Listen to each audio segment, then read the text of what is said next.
Listen to me very carefully. At the turn of the century, after the panic at the Millennium Bug, Jar Jar Binks in Windows 98, the geeks inherited the Earth. I've been sent into the past with one mission: to save the world from inferior podcasts. There is now only one possible future. It is Nomcast. Come with me if you want to geek. Hasta la vista, baby!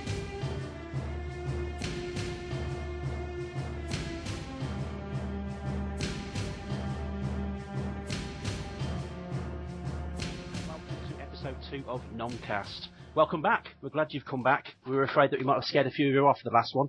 So we're going to go straight into it. And with me tonight is Mr. Mark Newbold. Good evening, everyone. Mrs. Lisa Hicks. Hello. And Mrs. Nancy Petru. Howdy, folks.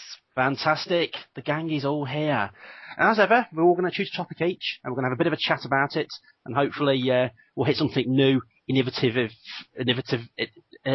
What's that word? It's like innovative. But it's one that you can pronounce. Innovative? We're going to try and do something really new and fresh. Yeah. So, okay, we'll start tonight with Lisa Hicks. Oh, I was first last time. Ah, well, you're first again tonight. Okay, here we go. Let's chat. Okay, here we go. Right, today I'm going to talk about something I guess I'm quite guilty of, really, but it's basically fandom, really, within our communities, within our culture, our nerd culture. I've recently, and I've been on the internet a while. I mean, I go back to dial-up. So, you know, I did internet when it went beep, beep, beep, beep, beep, beep, beep. So, yeah, I can't believe I've only just come across Tumblr, because it's quite an amazingly frightening place. It's the Wild West to of get the lost in. I don't do Tumblr. I do Instagram. I think there's too many things out there that are the same. So I always thought that Tumblr was just something else. I never did Tumblr because I just don't. All of the Photoshop, you know, put words over the top of things, and memes. Memes frighten me. I don't really do selfies either. I'm late to that game. But I don't get the memes and all of that. So this Tumblr thing just scared the crap out of me. There's things in there, there's people in there that just get too deep into these things. Well, what is it with Tumblr then that scares you? Yeah. I just think that there's just... As opposed to the rest of the internet. Well, the internet's a scary place, but you find yourself lost there sometimes. I mean, Pinterest has started to get that sometimes. With the fandom within the nerd culture is changing. It's getting younger. Perhaps I'm getting an old moany git and I can't relate to that. But it's just nerddom. I like to think that there are two kind of races, if you like. There's geeks and there's nerds. I think geeks are very much the new wave of people, and the nerds are the old, stubborn, stuck in their ways, old school. And I'm a nerd. So I never class myself as a geek. And it's just that the nerddom thing is, I mean, I try to go with some of the younglings' ways, you know. Listen, I like fan fiction. I think I started to read, you know, like the Morganville vampire things. It's a very young person's book, so I'm trying to understand that. But it's really quite good. Rachel Kane, she writes it really well, and she even said that she's finished at the end of, like, I think it's 19 books. First of all, how does a story go to 19? But I got bored after 7. So how it gets to 19, I don't know. But kudos. 7 books or 7 chapters? 7 books. But kudos to her. You know, she did her own Kickstarter campaign to get her own little TV show out there, and the Morganville Vampires will be with us in August. Okay. It's really well cast. Wow. They've actually hired Texan actors, Nancy. So it's you know. You know what's funny is I just drove through Morganville yesterday. Yeah. Oh, it actually exists. How come you didn't take a picture? Because I think the actual sign says, "Welcome to Morganville, you'll never want to leave." Which it does say that. It says it's the... Nancy, you need to take a picture of this. It does say that. I was coming back from the hill country yesterday with my husband, and it does say something like that. It also has a huge sign off of the interstate, like, you can't miss it. You know that's where the turnoff is.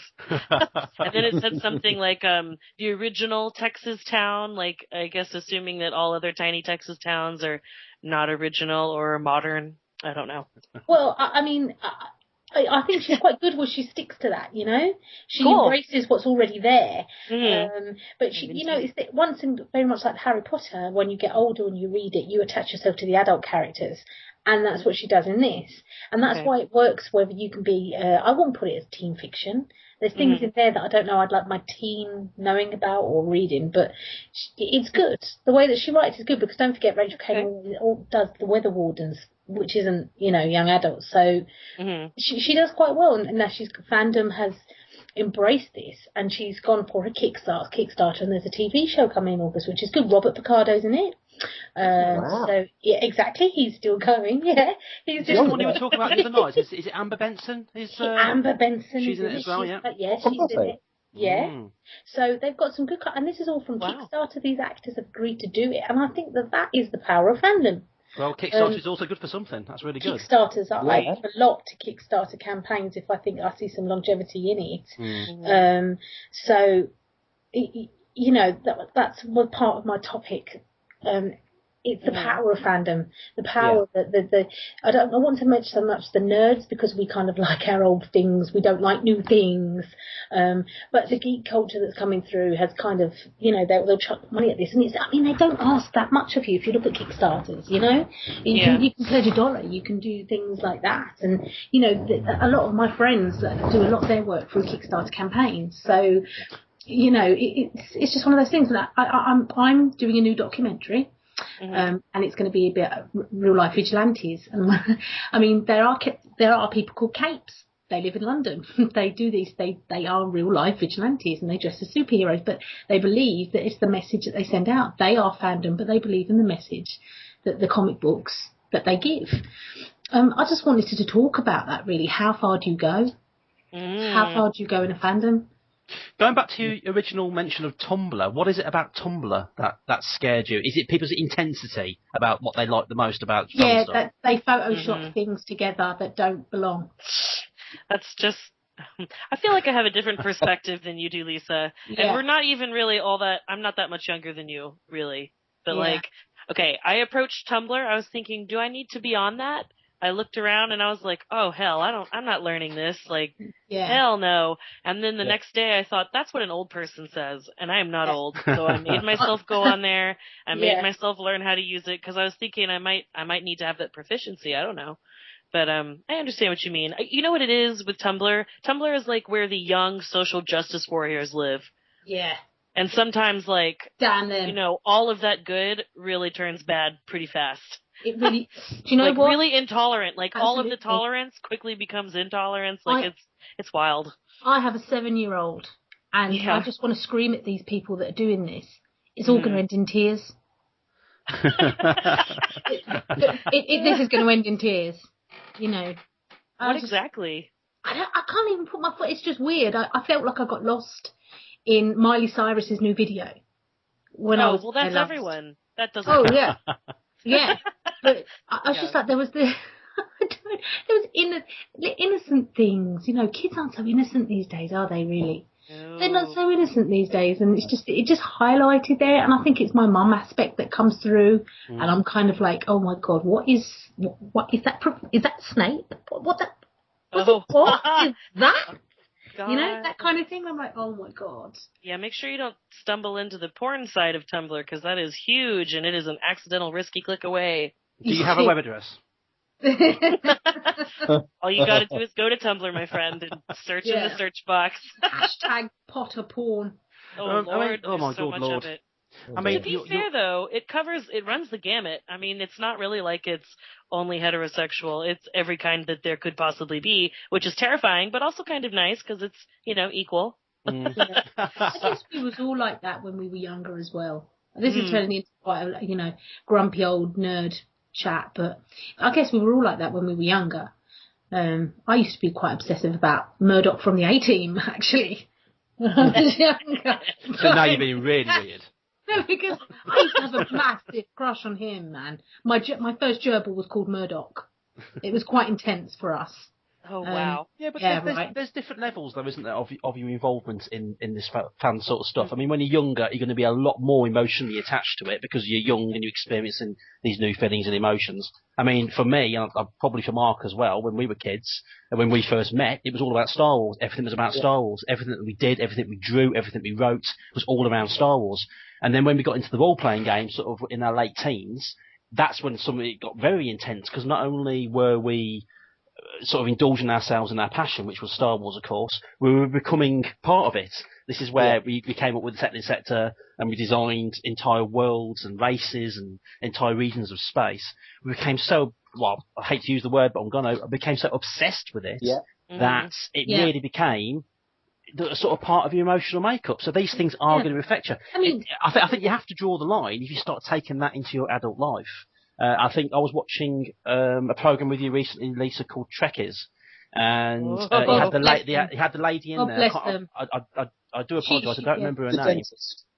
No, she worked. She was a customer service or something, but she dressed in the uniform all the time. And even when she was called to jury service, she went to jury service dressed in the Star Trek uniform. She actually, people had to talk to her. As her title, like Captain Commander. Blah, blah, blah. Commander, yes. Sorry, I've just demoted her. Commander. Now, this lady was in her 30s or 40s, and it's at that point you must start to ask the question, when has this sort of gone from just, a little bit of childish fun into what is seriously, possibly a mental situation? You're doing nothing for our people. Yeah. Sometimes I look at them and I think, you're doing nothing for our people. Yeah, but the great thing about nerds is that there isn't really a trend. Yeah, but this is what when me and Nancy.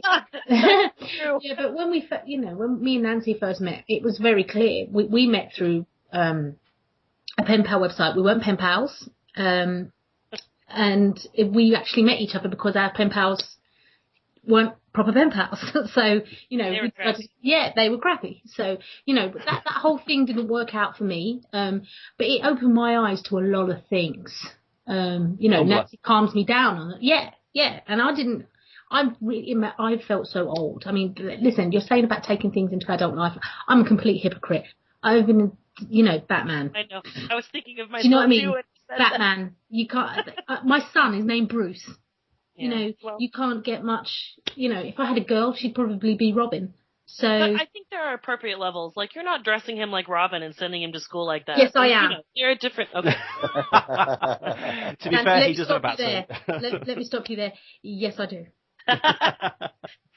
I kind of know what you mean, but like, where is the line? Because for some people, it's kind of like, does it matter as long as it doesn't hurt anyone? I mean, that's the way I see it. It's not hurting anyone. As long as it's not hurting anybody else, you're not intruding anybody else's beliefs, space, or I don't know, or their personal body.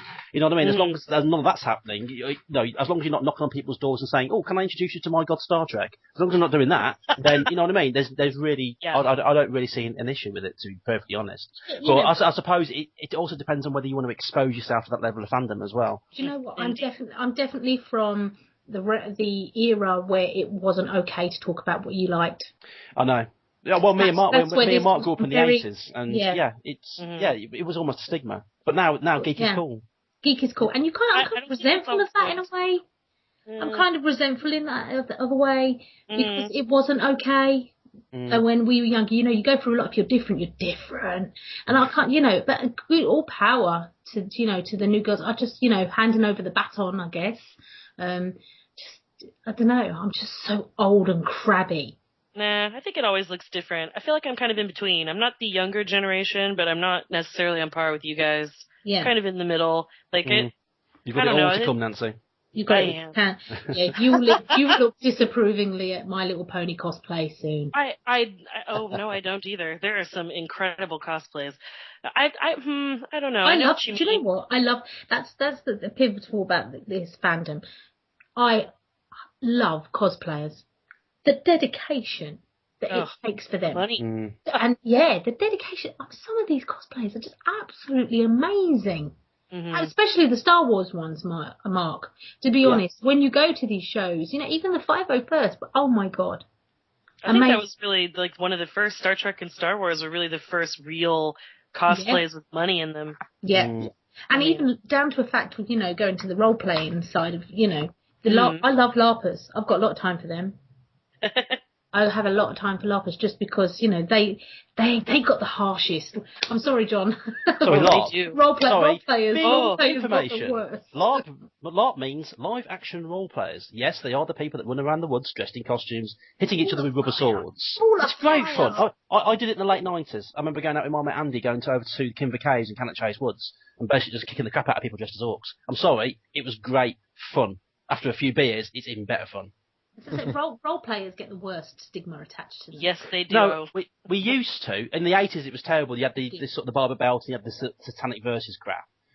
In the 90s, it started to get a little bit better because all those kids that had started out as role players in the 1980s then became adults in the 90s, but wanted to carry on with the hobby to become a little bit more serious. And now it's just another. I just see it as just another hobby. I mean, I do know that a lot of people had the mickey taken out of them. You know, we saw it on the news. We read it in papers. Blah blah blah.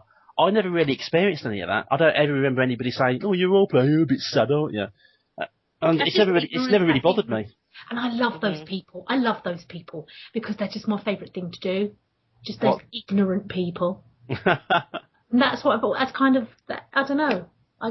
There's another thing about the young generation that comes through. They won't have people say that. I've even seen some young people. Their mums and dads have gone with them to conventions and things. I'm thinking, wow. See, that's where I would personally draw the line. I did not want to share that with my parents. It was for me only. Yeah. I did not want to share the things that I liked with them. Unfortunately, Bruce gets dragged to ours. So I mean, again, it's like I hate to compare it to feminism, but in terms of like the waves, you know, the different waves with the different beliefs, it's kind of like that. Yeah. It's all in transition. Yeah. Well, anyway, that's what I wanted to talk about. Excellent. Good. Well, thank you very much. Mm-hmm. And now we will move on to Mr. Mark Newbold. What do you have us for tonight, Mark? I thought I would talk about quite an open subject. I think I would like to discuss this evening, not which three men would turn you gay like last time, but 1980s sci-fi movies. I would argue that the 80s was the greatest decade pretty much ever for sci-fi. I concur. Two of the greatest years ever in movies, general cinema, were in the 80s, 82 and 84. So, and sandwiched in the middle is Return of the Jedi, which was a pretty good year as well. So 80s sci-fi, 80s cinema, the effect it's not only had on the 80s, which was obviously enormous, but the effect that it's had on cinema ever since, obviously the advent of the special effects scene, you know, moving through with all the ILM stuff, all the great actors that came out of it, the return of the symphonic soundtrack, just the whole way movies are made, the Spielberg era, you know, the movie brats, all of that. And really, just wanted to pick your guys' brains and think what you thought about it, and just chew it over for 15 minutes. As I say, 82, obviously Blade Runner, Star Trek II, Wrath of Khan. I mean, there's so many films from just that year that you could pick. So yeah, I'll just pick on somebody at random. Nancy, what do you think? Do you think the 80s had a great effect on cinema in general going forward? I think that's absolutely true. Plus a lot of, well, not even just cinema. I mean, of course, the fiction being published at that time also had like a huge effect on the genre as a whole. It's funny because I was born at the end of the 80s, so I had to actually go back and watch all of those as a kid. I'm kind of sad I didn't get to experience the excitement of like waiting for those kind of films to come out. That must have been amazing. It was. Oh yeah. Oh, so sad. I mean, I would have to like think for a second on some of the ones from the 80s outside of like, you know, like for me, the first sci-fi that I can think of that I was in love with was like Back to the Future, things like that. So for the 80s, I'd have to like cast my mind back a little bit and remember, because I'm always confused on which was early 90s and which was actually like the 80s. Sure. Yeah, that's a good point. I think in the UK we used to have to wait that much longer for the films, didn't we? So you know we'd be hearing about all these states, and we were like 6 months after. We had the blessing of not having the internet back then, so the only information that we were getting was in the backs of magazines and maybe, I don't know, in comic letters or comics and what have you. But other than that, no matter how many trailers you saw, no matter how much you read through it, you still weren't prepared for the movie when you walked in there. You still didn't know what the hell was going on. And that's one of the things that made those films amazing. Totally, you've just hit on something there, because the reason I picked this subject was I was going through an old box of magazines the other day, moving stuff up into the collection, and found a load of my old Starbursts, And I interviewed, obviously you were with me, John, when we went to Wales. Interviewed Des Skin, who started that magazine, and actually bought issue 1 of Starburst last weekend at London Film and Comic Con.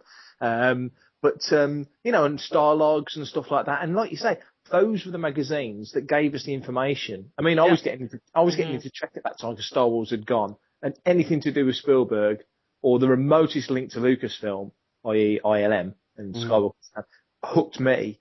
And then you kind of spread out beyond there. So really, the great movies of the 80s, like obviously you could run a path from E.T. right through. Poltergeist was 82 as well. E.T. right through.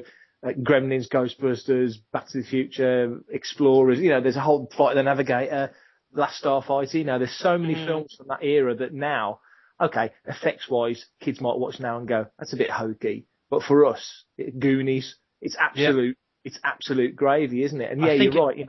Pre-internet, I kind of wish there was a world. I wish there was an off button for the internet. That box in the IT crowd, I wish I could just turn it off for half an hour.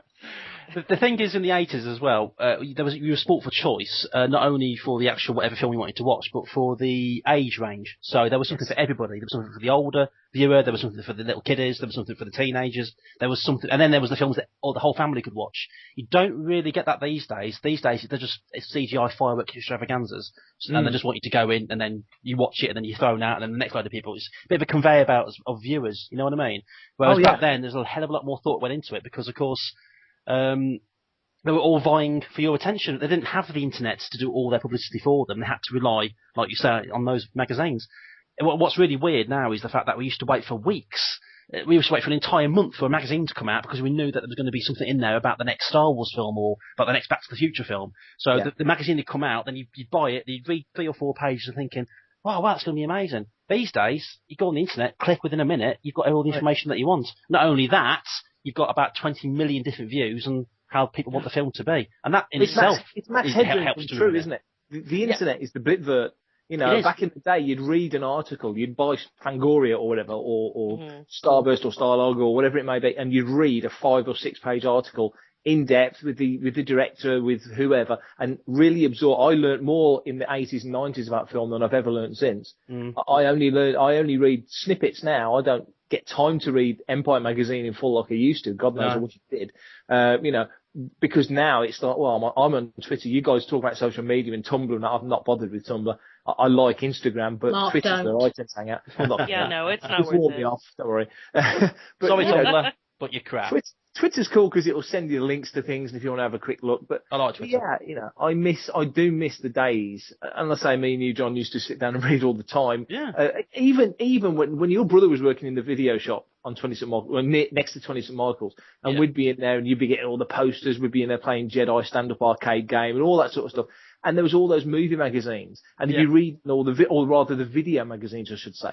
So that's how we found out about Buckaroo Banzai and all that sort of stuff. Yeah. You just absorb all these, and it was basically magazines hyping the movies. Of course it was. It wasn't as in-depth as what the magazines we've been talking about, but nevertheless, you'd pick up all this stuff, you'd learn all these cool things. And the 80s now, I think I'm amazed there haven't been, okay, you got to 87, for example, you had RoboCop and Predator. But there's so much before that. Yeah. Oh, yeah. Exactly. I mean, if it wasn't, to be honest, and a lot of people would disagree with me, but if it wasn't for John Carpenter, I wouldn't have gone to film school. What was it about John Carpenter that? John Carpenter means The Fog, 1980. That was it.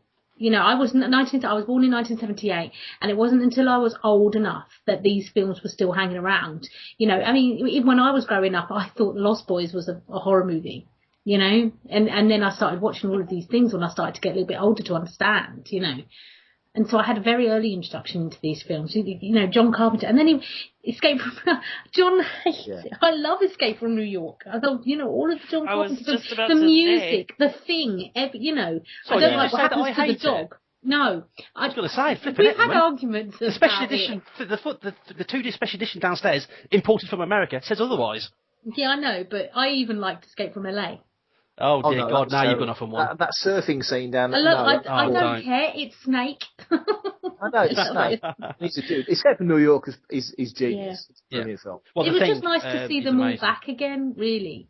But then again, we're coming back to the theme of this is what we're talking about. These are the films that we love and we cherish, and most of these were made sort of late 70s, early 80s. I mean, Mark, when you said a minute ago, 1982 Blade Runner, back then, when I first watched it when I was a kid, I didn't enjoy it. But going back and looking at these 80s films now, films like Blade Runner, films like Outland, I never really liked Outland when I was a kid. I thought it was a bit slow and plodding. What the hell's it got? It's too dark. But now, it's just incredible. John, you put something on Facebook the other day I thought was really interesting, and I'm trying to think. I think it was Alien, Outland, and Alien, Outland, and Blade Runner. It's a trilogy. It's a trilogy of films about fear, the power of business, and the human condition, which is better than most trilogies that you get out these days. And those three films, the world that they create, well, it's the same. Well, you can already attach Alien to Blade Runner because of the graphics, the Purge graphics from the flying cars and from the spinners and the Nostromo. They're exactly the same, so they use both those. It's probably just a cheap way of doing things, but even so, I think that links the two films. And Outland suits that kind of universe so perfectly. They were just made to work together. So, but I don't know. That's going off on a slight tangent, but they are works genius. You look back at that time, and obviously, I mean, special effects meant a lot. You look at '93 with Jurassic Park, and it was that hyperleap of special effects technology allowed them to do different characters and locations and all that sort of stuff. That was one thing, and Terminator 2 just before it, which is obviously at the start of the '90s. But at the start of the '80s, when ILM had really got hold of effects, and all the other effects houses had sort of started to, really up their game. And but the beautiful thing I think about the 80s as opposed to the 90s and going forward when CGI really took a hold was that there's a great freedom in a director, and you could the obvious example people will make is the prequel trilogy. George Lucas had the biggest toolbox available at the time, and he could make and show anything he wanted to. But we've said this before, John. The limitations aren't a bad thing. You put blinkers on a horse who'll run in a straight line, take the blinkers off and go where the hell he wants. And I think it's kind of the same with special effects in that, there's got to be some kind of boundary, because working within some kind of sort of track, you don't go too far off the rails. You can, the original Star Wars, Ron Cobb did some of the pre-designs, and one of the creatures that he showed was like that flowing jellyfish character. Beautiful picture on the paper. But they'd have never been able to make that real in 1977. And if they'd have tried and put it in the film, it would have pulled you completely out of it. But isn't this something that... Sorry, go on. No, I'm just saying there's a few aliens in Star Wars that don't work, but keeping it within some sort of boundary. Not that you want to put boundaries on directors, that's not what I'm saying, but within effect, less is more. James Cameron says more is more, less isn't more is more. That's what I do. Less is more, definitely. But then this goes back to, if you think about it, back when they're making the films back then, because they were limited by technology, there's only a certain thing a certain number of things they could do. These days with CGI, they can do what they want. But back then, because they were limited by the special effects, by the technology of the time, they had to be creative in different areas. So the best way to be creative is with the characters and the story. And that's that's what gave them their passion, because you were invested in those characters. Now, if I'm watching a movie and it is CGI explosions and the spaceships flying here and there's aliens jumping out there going, oogle boogle, we're going to blow your brains out. And I'm sort of watching that, I'm thinking, it looks good, but I don't give a flying toss about what's happening to anybody on that screen, because at no point have you given me reason to give a toss. So, and that is my concern with a lot of modern CGI. Don't get me wrong, I like CGI. It looks great, it's fun, it's bright, and it's loud, but then so's a fireworks display. Very true, but don't they say that fashion goes in 30-year cycles? And I always look back and I think that the 80s was very, very influenced by the 50s. Yeah. And now we're nearly 30 years on from the 80s, and now hopefully with the Marvel age and people, the judicious use of special effects far more than it has been in the past. Special effects are starting to be used properly now. For what they should be, which is a tool to tell a story. It feels to me like now that the 80s has become the template for what we've got now. But we've got the technology to really show it as well as we would have liked to have shown it in the 80s. So not to say the 80s didn't get it right. The 80s got it better than any other decade before or since, I think. So it's that they spoke to a generation. Yeah, exactly. I think that the thing is about what's so special about the 80s movie making was that it spoke to a generation that wasn't allowed to speak for itself at the time. We were being liberated to loads of different forms of different ways of communication to express ourselves. There was loads of even different types of music for different type of people. There was everything, and the 80s allowed you to express yourself. If you wanted to wear blue and pink at the same time. Yeah, that was totally cool for you to do that. You could do anything. You had girls dressing as boys dressing as girls. Everyone went crazy. They thought the 60s was liberating, but that's where the 80s, where people started to come into their own. But, saying that, Bruce's favourite film is Sky Captain. And that film is, it's black and white, and it's laden with, hats off to the past generation. There's Buck Rogers comics laying around sometimes, and it's the homage that you pay as a director to the season that you prefer it's a choice of a good filmmaker when they make a film. So you don't necessarily need this, even though Sky Captain was full blue screen, there was a little things that weren't blue screen that I thought made it. Also, I'm very proud to say that Bruce is also a massive fan of the Dungeons and Dragons cartoon and Ulysses 31. Yeah. So job done. Good lad. Well, it's funny you should mention Bruce. I mean, Sorry? I had to think about it for a second. I had to go back and check the dates on some of these films that I grew up watching, like ad infinitum, like I would break the tapes. And they are all from the late 80s. Like Batteries Not Included, Flight of the Navigator, Short Circuit, all that stuff. Like, oh man. Love you know what's, I'm as much as I remember going through a huge fantasy phase, like sci-fi was definitely my first love. It wasn't Tolkien. Sorry. I mean, I enjoyed reading those, but it was really the films, because those are the ones my brothers also like to watch, and since I never got to choose what we watched, I just happened to be lucky. Yeah. That he would pick things I wanted to watch, and all of the. Oh, he also liked war games. We weren't allowed to watch that, but we did anyway. But yeah, I think it's interesting hearing y'all talk about it, because I think I don't know, it seems different perhaps to maybe people my age. Well, it's a perspective thing, isn't it? I mean, like I say, we're me and John were born in just at the turn of the 70s, so and Lisa a little bit later, and obviously you far later than that. So you're looking back to an era of film. It's like me and John looking at films that were made in the 50s, so it is quite a different sort of perspective. And I mean, going back briefly to what Lisa was saying about social media and stuff, and fandom and how we all interpret things. You look back to the 80s, and you were a new romantic, or you were into heavy metal, or you might have been into rock music. You could probably break music down into like 7 or 8 different sort of genres, and now it's about 30. So, things have become so much more fractalized, and social media, the way that we take in our social media has gone from, well, you're on Facebook, or you're on Twitter, or you're on this. And back in the day, I was on AOL chat rooms, and now there's Tumblr and there's Instagram. There's 30 different ways of getting your social media. So things are all breaking down. I was talking, one of the kids that works on the website, Zach, he was at London Film and Comic Con. He's 15. I was saying to him, are you looking forward to the new Star Wars films? And he said, oh yeah. He was raised on the prequels.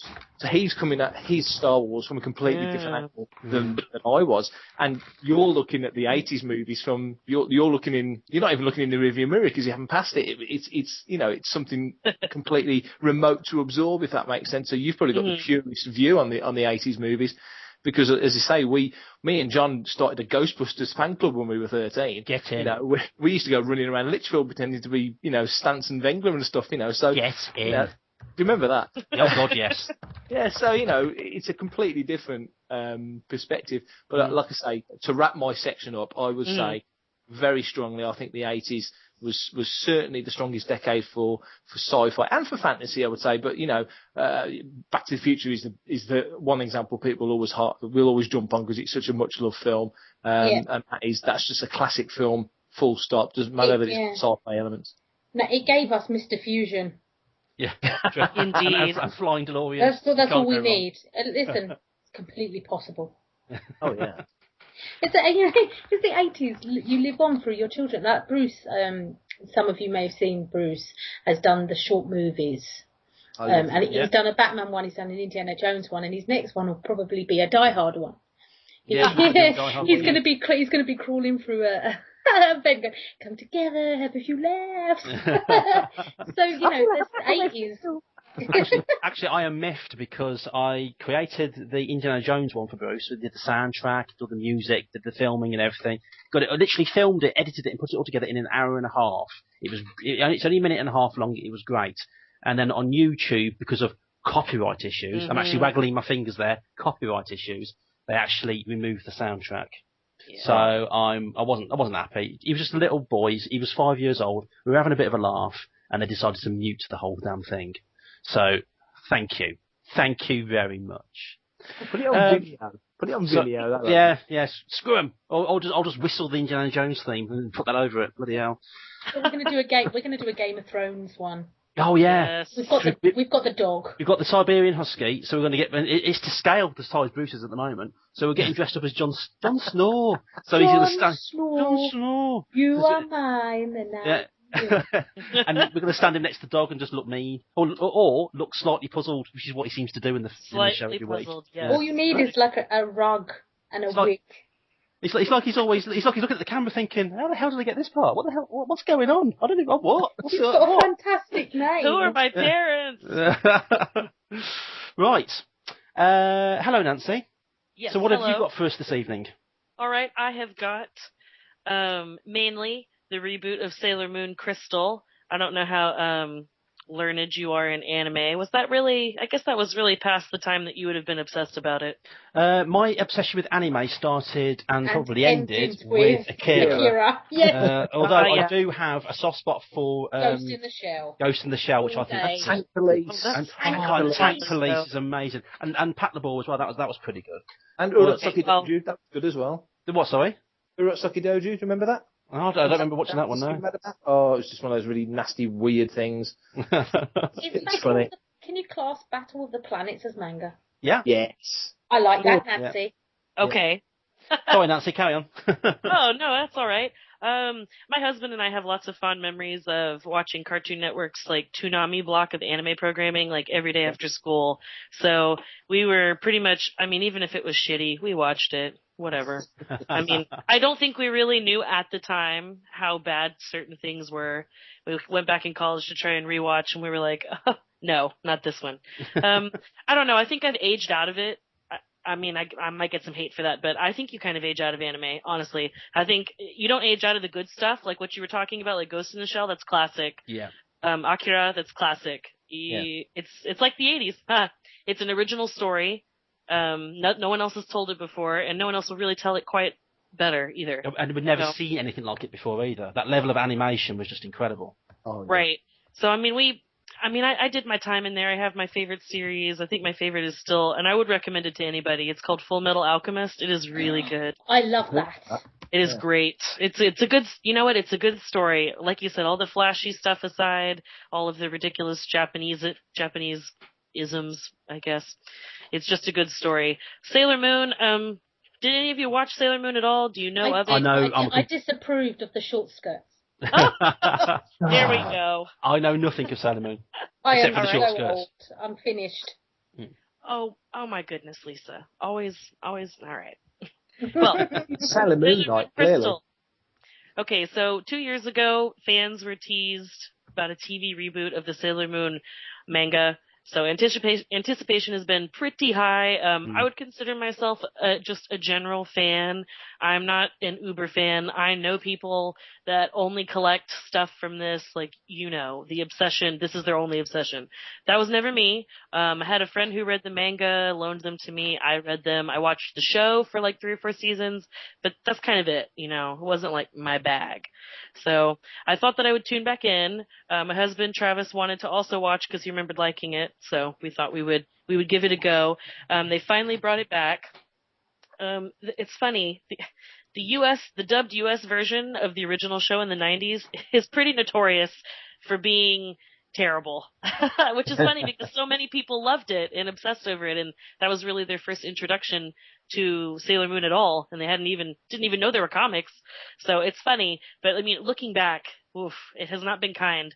They changed anything from characters' genders, their relationships with each other. Infamously, 2 characters who are later on their Sailor Scouts, they're actually supposed to be in a lesbian relationship, but America freaked out and made them cousins, which just made all their interactions really weird and creepy. So, yeah, it was weird. The manga storyline actually has a conclusion now. When they were making the show, they were making it concurrently with the manga, so it was kind of hard to plan ahead and not have like a bunch of filler episodes because they weren't quite sure where it was going.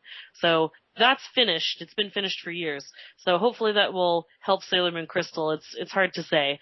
The first episode it's available to watch. They're releasing 2 on the first and third Saturdays of each month till the end of the year. So you can actually stream it for free on Hulu, Crunchyroll, Neon Alley, Nico, and those are the only places I could find. In general, I don't know. I liked it. I mean, it's anime, so you have to kind of temper your expectations, right? Or at least I do. I got really excited during the transformation sequence. I remember vividly as a kid, any anime thing that had some kind of transformation sequence, especially with like Zoids or, Zoids. John, you were nuts about Zoids. I loved Zoids, yeah, oh man, amazing. all of that stuff. I would watch it if the internet existed then in any like meaningful way. I would have just watched compilation videos endlessly until my eyes bled. Like I loved that stuff. Hopefully the show doesn't have the same pacing problems as the manga, which was too fast. Like they'd introduce a character and kill her in like 5 pages. You're like, well, how am I don't care about this person. TV show was way too slow. There was so much filler. Like, a big joke for people who watch anime is if anybody likes Dragon Ball Z, if anyone's fighting anyone, it's going to be like 10 episodes before something happens. Goku! Yeah, it's ridiculous. So, I don't know. I liked the first episode just fine. Like I said, I'm not a super fan. I read quite a few reviews from super fans, and they were, you know how we nerds are, we're intensely critical, but also somehow. So, it seems like reaction was mixed from the super fans, but from the non-super fans, it was just a fun bit of nostalgia. So I don't really know where that's going to go. I can give you a report in December if you'd like. Yes, please. Yeah. And then Netflix. The only other thing I was going to bring up was Knights of Sidonia. Yeah. Their series. Yeah. And in true Netflix fashion, right, they released all 12 episodes at once, so you can binge it if you would like. I have the synopsis here if you want me to read it, but other go than for that, it. Yes, I have watched the first episode. Oh, but, okay. But no, you go for it. Okay, the synopsis reads for Knights of Sidonia. It follows Nagate, a lowborn youth in a society of genetically engineered refugees who escaped the destruction of Earth 1,000 years earlier, and they now occupy the massive ship Sidonia. When Nagate's talent as a pilot is revealed, he becomes one of Sidonia's elite defenders against the Guana, shape-shifting aliens bent on eliminating humans from existence. So, I mean, that's kind of generic. That sounds like a lot of other things I've read. Gundam Wing. So. Didn't we role play that? Yeah. Okay, right. When I was reading this, I thought to myself, I was like, wow, that's John's thing. Yeah. Did they rip you off, man? Like, yeah, I know. Didn't someone take a baby? Oh no, we're not talking about that. I was going to try to fix that up. I was downvoted. I haven't seen it yet. Like I said, I'm not really on the anime cart. Most of the new stuff is crap anyway. But I feel like I have to watch it. It's only 12 episodes, and usually for anime, it's like 26 baseline, and I don't have time for that. But I can make time for 12. So, John, you've seen the first episode. What did you think? Okay. Well, if you like anime, you're going to enjoy this. That's not to say that if you don't like anime, if you're not fussed about it, that you won't. It's, how can I put it? Blimey. Okay, I kind of enjoyed it, although I wasn't blown away by it. Now, what I liked about it is that it's obviously Netflix has commissioned this. So when I started watching it, I'm expecting lots of voiceovers. Didn't get any of that. It's all subtitled. So you've got the original Japanese, all subtitled, in the right area, so you can see what's going on. The animation is really, really nice. There is a sense of sort of Ghost in the Shell sort of look and feel to it. The colour is a bit flat, I'll be honest with you, but then that kind of adds to the atmosphere. But my issue with it is that there is nothing in there that I haven't seen before. I had absolutely no idea who the Guan or the Iguanas, whatever the hell they are. I had no idea what they were or what they wanted or why they wanted to wipe out humanity. I'm sure that's going to be explained as it goes along, but at that point, you're kind of being told that you should care that humanity's on the brink, and it's kind of like, well, unless you show me, I'm not going to care. The actual main character is a bit of a fool. Basically, they did everything but the fart jokes, and it was just like, yeah, okay, that's fair enough. And then you got your cute girl pilots, and it's like, yeah, that's nice, but I have no idea who you are. And then you've got your hot shot, obviously knows what he's doing, and then he's a big tall guy with long hair. Wow. Your average design of what they see as a cool anime character, talking in a deep voice, even though it looks like a girl, it's a bit weird. And then you've got your mechs, which I've got to say are completely uninspiring. There is nothing new with those mechs. I've seen it before. I've seen it in Patlabor. I've seen it in Robotech. There's nothing new about those mechs. The animation's really nice. There's no doubt about that. It's nice. It's clean. It does what it sets out to. Does what it says on the tin. But I just didn't grab me. I just wasn't inspired by it. I will give it a shot. I'll watch the next 2 episodes. You know what I mean? It always takes a few episodes it took Star Trek 3 years to get running. But it always takes a few episodes for a new show to get going. But with only sort of 12 episodes, commissioned, you'd have thought they'd try to grab you around grab you by the collar and shake you and say, "Watch this, it's amazing!" straight away. Right. And I just didn't feel that at all. But like I say, looks good, feels good, and I don't know. We'll see how it goes. Yeah, I mean, you've kind of. I was worried that it would follow like those typical anime conventions, which is why I think anime has really just. I've fallen off for me because it's always the same thing over and over again. The same like character tropes with like the stupid, klutzy, dumb main character and like the super hot, super suave, does everything right, like love interest / partner / whatever. Yeah, and tall bloke who looks like a woman. Yeah. Well, and you basically described Neon Genesis Evangelion, which was actually good and was one of the first animes to really like claim that territory. So. Yeah. Sorry, Mark, what were you going to say? Yeah, because I'm not hugely into manga or anime, and I haven't watched it for years since the 80s, really, when we used to watch it all on video, and they all came out on video over it. Does everybody in anime still have one giant nostril in the middle of their face? Yes. Yes. And their eyes are far too large for their heads. Okay, that's correct. Good. Yeah, that's. I'm assuming all the women are still dressed up as Japanese schoolgirls. In this, they're actually wearing very tight-fitting uniforms, but they all still look and sound like schoolgirls. Even though they're these hot neck pilots who could blow the shit out of anybody, they still look like Japanese schoolgirls. So it's always my problem with. I mean, I don't know what it is about Japanese culture. They are just obsessed with like the school story trope. I don't get it. Yeah. Like they can't move past that. Even if they're adults, you're still in those same roles. And then you get things like baby metal. So yeah, job done. Yeah, baby metal. Yeah. All right. Well, so I guess we can report on that once that's finished. But other than that, I think I'm pretty well finished. Really? Well, I have one more piece of information. Do it. All right. Does everybody know who Studio Ghibli is? Yeah, Miyazaki. Correct. Okay. They're doing their first ever TV adaptation. Now, Miyazaki said for a long time he would never do TV ever because he created the studio specifically to do films because he didn't like the format in which stories were told in television at the time. However, Miyazaki is not necessarily in charge of those decisions anymore. And I know his son, Goro, makes a lot of decisions at the company. So this could be one of them. I'm not sure. I couldn't figure that out. But they are doing their first TV adaptation of the beloved Swedish story, Ronja the Robber's Daughter. Okay. Okay, I didn't know what this was. I had to look it up. Apparently this is a massive fan favorite in, like, Sweden. It's like a cultural thing. Someone informed me that there's actually a live-action film that was released in Europe, I think in the early 90s. That has a lot of fans, so some people are not interested in a TV adaptation at all. I don't know. I'll be honest with you, it's completely new to me. I'd not heard of it before. It's, I looked it up. It sounds like a good story. Ronja is the robber's daughter, and it's kind of like a Romeo and Juliet sort of situation, only not really love because they're children. It's just more about friendship and getting their two kingdoms to not murder each other. Right. So it's kind of all right in that sense. They released a trailer, which is why the internet was talking about it. It's entirely in Japanese, and it has very much polarized the fan base. Fans that are Studio Ghibli fans do not want to watch it because it's CGI instead of Ghibli's, trademark hand-drawn animation.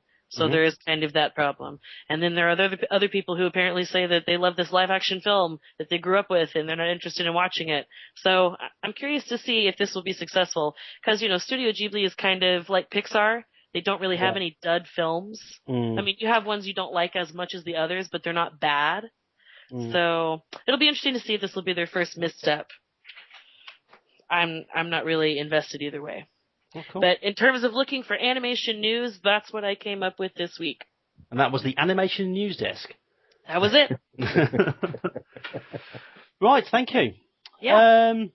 So this evening then, we're going to end very quickly. I will just very briefly talk about Dungeons & Dragons 5th edition, or D&D Next, as it is being known as.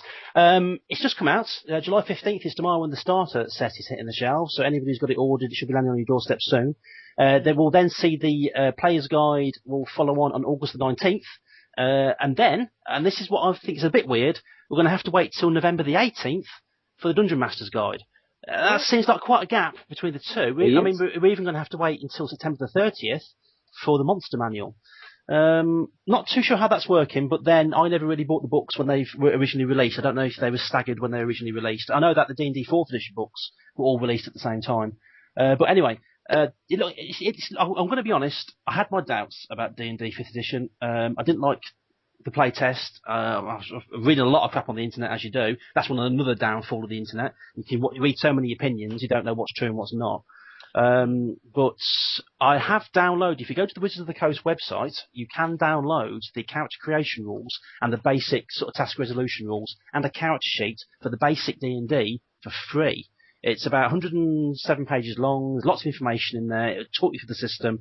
And I'm going to be honest, I really do like what I'm seeing at the moment. They have taken away that kind of board game MMO feel of D&D 4th edition. And I know that saying MMO and 4th edition in the same sentence will get people's back up.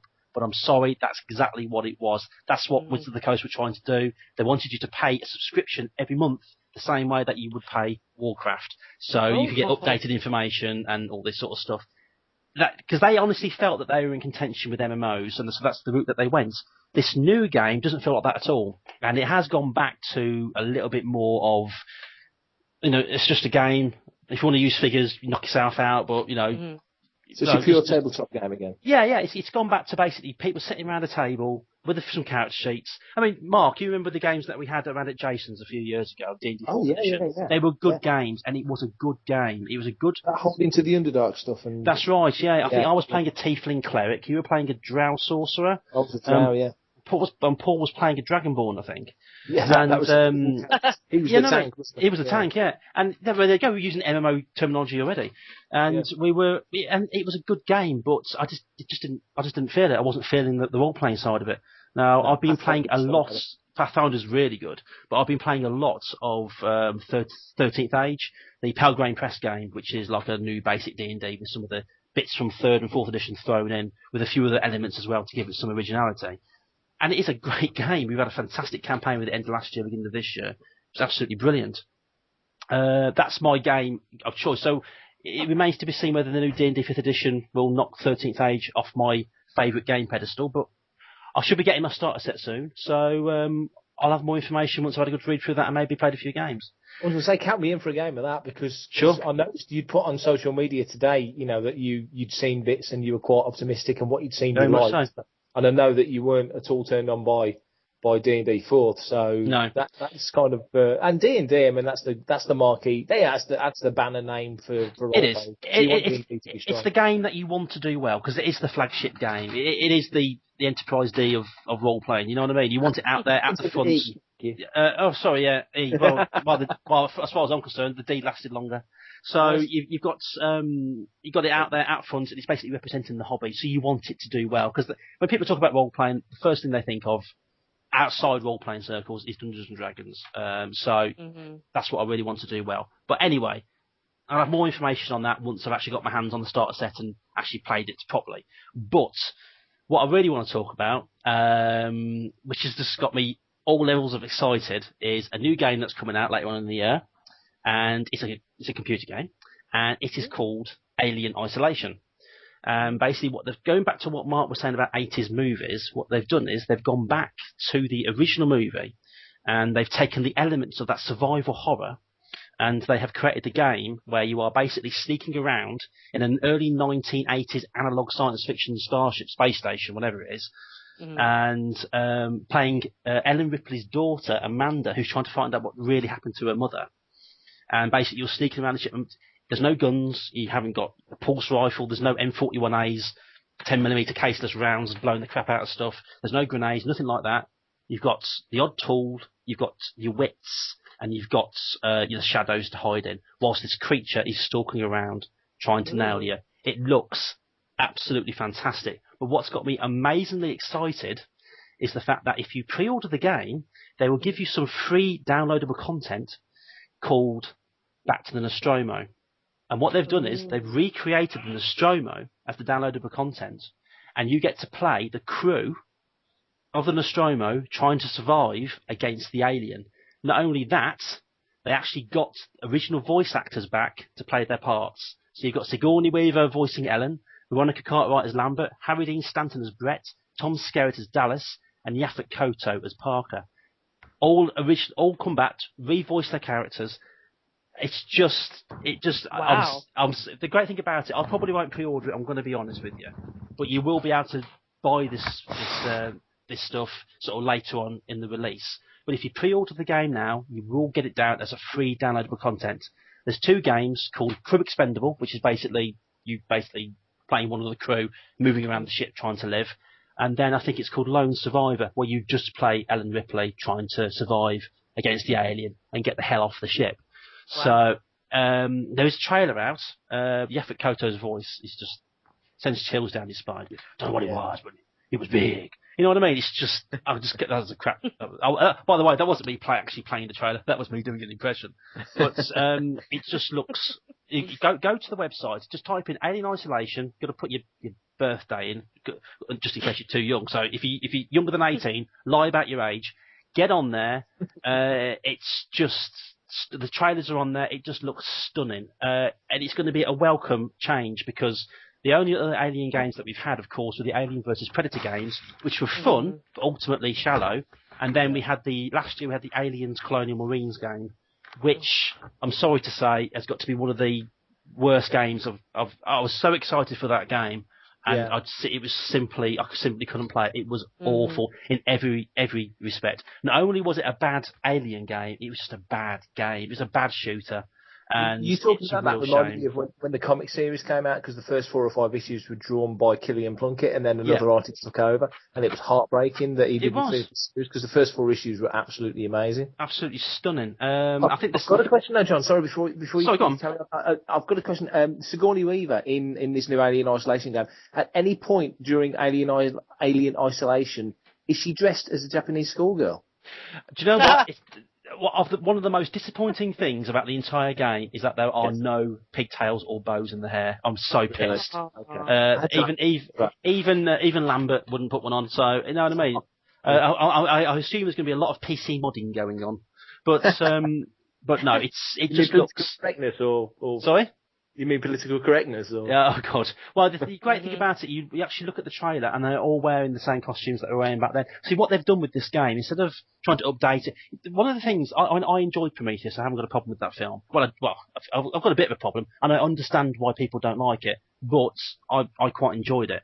But one of my issues with it was the fact that you remember the old original Alien movie and how everything was CRT screens, big chunky buttons, and hissing levers and all this sort of crap. Whereas the Prometheus, you could easily say, oh, it's a more, it's a research ship, so it's going to have better technology. Ship, yeah. Exactly. Mm-hmm. But it still felt a little bit strange how a ship like that, even though it was like 60 odd years, I think, before the movie Alien, still a bit strange how a ship like that, how different the ships were. But in this, Star Trek's had and the prequels had it. Yeah. Yeah. It's the clashing of technology and what we know about technology today. But what they've done in this game, they've made no apology for it. They've gone back and they've completely recreated that era of that kind of science fiction. So you've got your CRT screens. Even when you watch the trailer, the opening of it looks like a flickering video recorder. You know what I mean? It's just, I say, go to the website alienisolation.com, lie about your age, get on there, and just click on the trailers. It is, or just go to YouTube and just type in Alien Isolation. It's just wonderful. I think it's going to be this year's game. It got so much attention at E3. But other than several other games which I'm quite looking forward to, this is the one. I mean, I'm really looking forward to Batman Arkham Knight next year. Yes. But yeah. Oh God, yeah. But this is the one. I mean, this is me. This is my game. If I don't want to sit down and cry blood the same way that and basically piss my pants the same way that I did with Aliens Colonial Marines, because that was just a crushing disappointment. Whereas this, I've got so many. I'm really trying hard not to get excited about it. But, well, just saying that, I've just wet my pants. So it's just going to be, it's going to be amazing. You've had enough crushing disappointments, John. You don't need any. I don't need any more, especially, and to be honest with you, what's great about this is that I was concerned the fact that it wouldn't be multi-format, or it would be next-gen machines only, but they're actually covering every machine. So PC, brilliant, Xbox One and 360, PS3 and PS4. So you will get every single one. No matter what console you play, primary console I should say, you will be able to buy this game, and it just looks wonderful. The design, the look, the feel, everything, it just looks wonderful, and I simply can't wait. Now that's, I think, ties in quite nicely with the Mark's discussion earlier about 1980s films, because this gets me excited not because of the gameplay, which is probably going to be very good looking at what I've seen, footage that I've seen so far. Not just because of that, but because of the feel of it, the design of it, the fact that it will be taking me back to the 1980s and what I loved about the original film originally. Mm-hmm. So I just simply can't wait. It's going to be fantastic. It sounds awesome. I'm kidding. You know me, I'm not a massive Alien fan. I preferred Aliens to Alien. And they are very different films. Which they're very different films. You, me and my dad went to see back in 86. I think 86, yes, we did, yes. And we were 15 years old. And we managed to get in. And yes, it was it is a great film, but I only realised it over the last few years. Aliens is a great action thriller. It is a great film, there's no doubt about it. It's a great film, but it's a lousy sequel because it basically changed the rules and completely demystified the alien from the first film. Which I think is a massive shame. Sequels that changed the premise of the first film, you could argue Terminator 2 changed the premise of the original Terminator film. Sure. And Aliens definitely changed the premise of Alien. Yeah. Where in Alien is there room for a queen alien? There just isn't. So, the great thing about Alien was everything about the creature was so alien. There you go. I'm using the word. Yep, exactly. You couldn't understand it because, I mean, if they left in the footage of Brett and Dallas being found, they were being turned into eggs, basically. Yeah. The aliens secreted over them, and they were slowly morphing into alien eggs. So it was obviously just using biomatter to propagate itself. But then you get to Aliens, and of course, I don't know if Cameron or anybody else has seen all this sort of stuff, or maybe they thought, well, it wasn't you, so ignore it. Yeah. You had no real-world analogy. You couldn't say, God, those aliens are a bit like, I don't know, rabid cats or something. But then they start talking about ant hives and bee nests and the queen alien, and then suddenly they're just insects. And then then you've got your real world analogy, and then it's like they're just insects, then, aren't they? So there goes the mystery. Not only that, but in a hail of 10mm explosive tips, standard light armour piercing rounds from an M41A pulse rifle, they can all be shot to shit. So there was no danger in the first place. So it's just like, hang on a minute, what? What? Hey, what? But don't get me wrong, Aliens, well, Mark, you know, we grew up with Aliens. It is a great, one of the best thriller action films out there from the 80s. Absolutely brilliant. Proving once again that less is more. Exactly. It's true. Well, until you get to the parts with the alien queen, of course, then it's more is more. But then, to be honest with you, you paid money to sit on that seat to watch her beat the shit. And the power suit was the biggest Chekhov's gun in the cinema history. But you have sort of just sat there and you paid your money to watch somebody in a power suit beat the living shit out of a queen alien who 10 minutes ago was shitting out eggs. You know what I mean? It's just brilliant. With the best line in history. Yeah, get away from her, you bitch.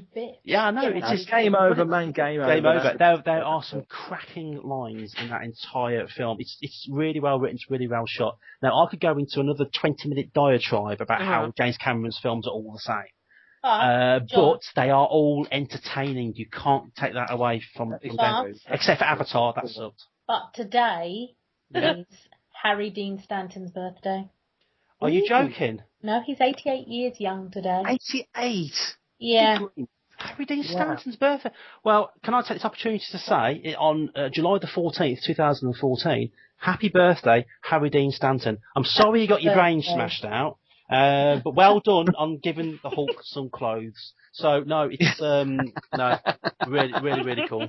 Well, in the vein of that, can I say July the 13th, happy birthday, Harrison Ford, Patrick Stewart, Ben Burt, please, because, I think they all deserve a happy birthday as well. Damn straight. Happy birthday to anybody whose birthday it is, who's famous. It actually Whenever you may be listening. It actually was Carl Urban's birthday.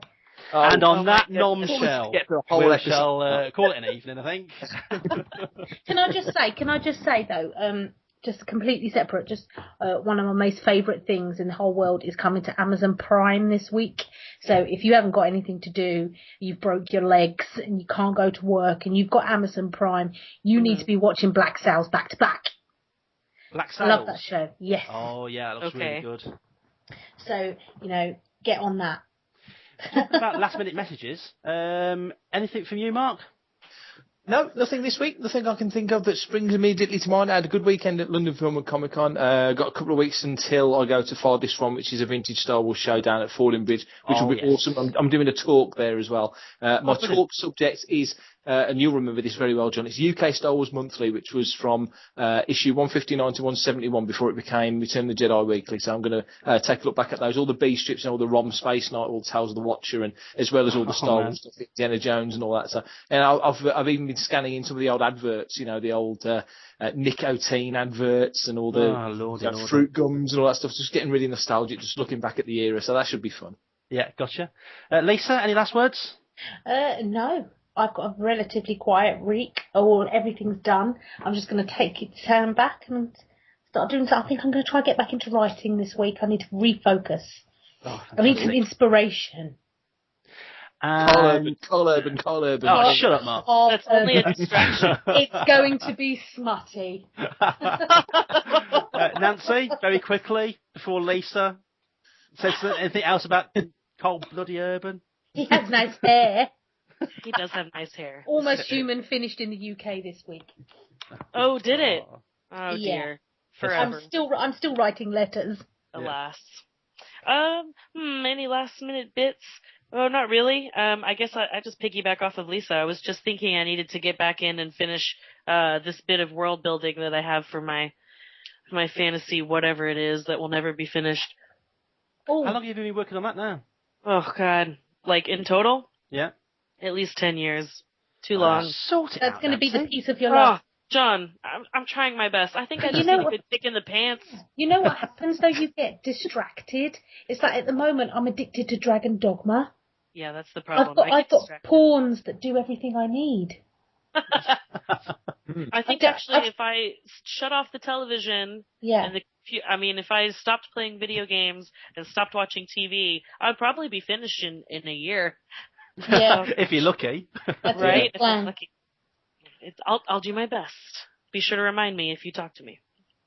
And I will finish on. I'm so excited about Alien Isolation that Lisa went out and bought me Dead Space to tide me over. Sorry, I bought myself Dead Space. Yeah, but I'll be playing it. My goodness, and I actually had Dead Space on the PlayStation 3, and I found it was a fantastic cure for constipation.